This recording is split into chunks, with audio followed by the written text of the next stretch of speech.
نجات دہندہ کے عظیم اور جلالی نام میں آپ سب کو سلام and welcome to NWB Bible college.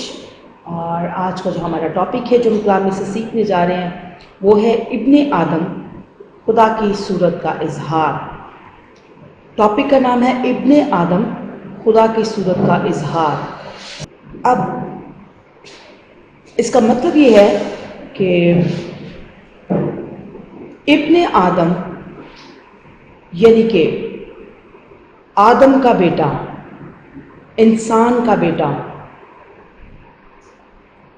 اور آگے ہے خدا کی صورت کا اظہار۔ چونکہ خدا کو کسی نے نہیں دیکھا تو ہاں، لیکن یسوع مسیح جو کہ آدم کا بیٹا، انسان کا بیٹا، ایک مکمل انسان، اس میں ہم خدا کی صورت کا اظہار دیکھتے ہیں۔ وہ کیسے، وہ ہم کلام مقدس میں سے بھی دیکھیں گے۔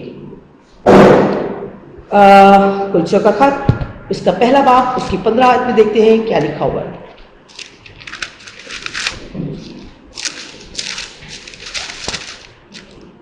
کلچوں کا خط، اس کا پہلا باب اور اس کی 15 آیت میں لکھا ہے، وہ اندیکھے خدا کی صورت اور تمام مخلوقات سے پہلے موجود ہے۔ کون بات کس کی ہو رہی ہے؟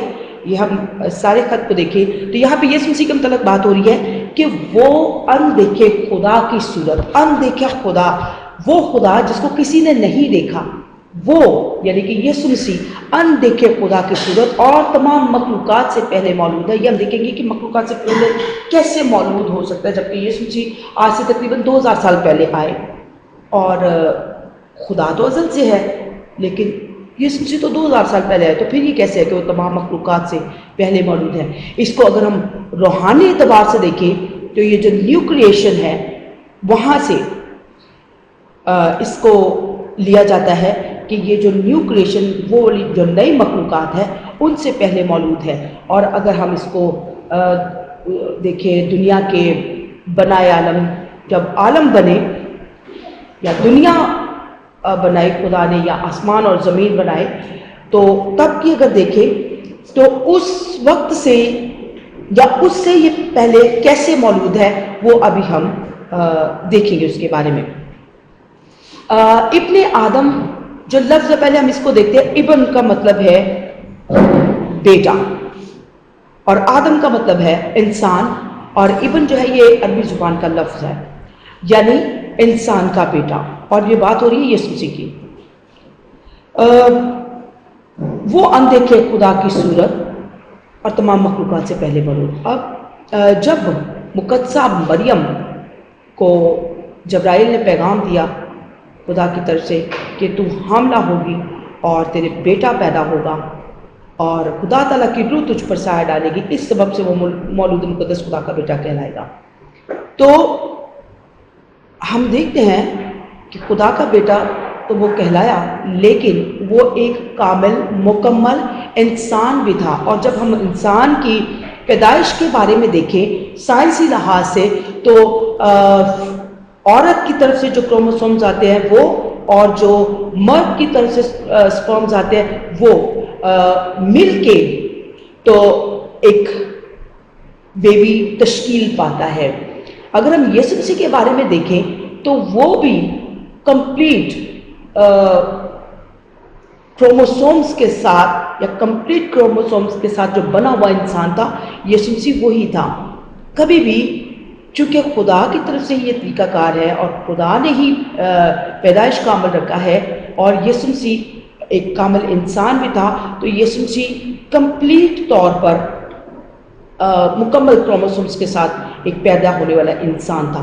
اب ہم دیکھتے ہیں کہ چونکہ اس کو پیدا کرنے والا خدا وہ روح ہے، اس کا جسم نہیں، خدا، تو روح نے جب روح کے وسیلہ سے جب مریم حاملہ ہوئی ہے اور کمپلیٹ ایک یسوع مسیح جب بیبی کی صورت میں آیا، کمپلیٹ انسان بنا، تو اس کے اندر جو روح تھی وہ کس کی تھی؟ خدا باپ کی۔ جسم انسان کا پایا، لیکن اس کے اندر ٹوٹلی روح خدا کی تھی، خدا کی روح اس کے اندر سرایت کر گئی تھی۔